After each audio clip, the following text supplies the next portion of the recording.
నేను టీటీడీ ఈవోగా పనిచేశాను అని చెప్పంటే రాజశేఖర రెడ్డి గారు మీరు తప్పకుండా ఈవోగా పనిచేయాలని చెప్పని ఎంతో ఉత్సాహంతో ఎంతో ఆనందంతో నన్ను అక్కడికి పంపించినప్పుడు ఆయన ముఖంలో ఉండేటువంటి వెలుగుని ఇవాటికి కూడా నేను మర్చిపోలేను. నేను ఈవో నుంచి బయటకు వస్తున్నప్పుడు నాకంటే ఎక్కువగా బాధపడింది ఆయన.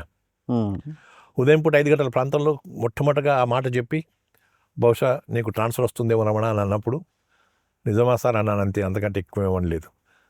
ఒక్క 5 నిమిషాల తర్వాత మళ్ళీ ఆయనే అన్నాడు, నీకేం అనిపించడం లేదా అని. సార్, వేసేవాడు వాడే, తీసేవాడు వాడే, అందుకని భగవంతుని ఆజ్ఞ అయి ఉంటుంది. మీకు ఆ మనసు వచ్చింది, ఆలోచన వచ్చింది అన్నారు. ఆ మాట నాకు చెప్పారు ముందే, రేపు చేస్తున్నారు, చెప్పారు కాబట్టి నాకు ఇంకా బాధ ఉండదు సార్. నిజానికి నాకు పలానా పోస్ట్ కావాలని చెప్పని నా 50 ఏళ్ల సర్వీస్లో నేను ఎవరిని అడగలేదు. పలానా పదవి కావాలని చెప్పని కోరుకోలేదు. కానీ నా మనసుకు నచ్చినవి, నేనెంతో ఆనందించినవి, ఆత్మతృప్తిని పొందినటువంటి పోస్టుల్లోనే నేనున్నాను.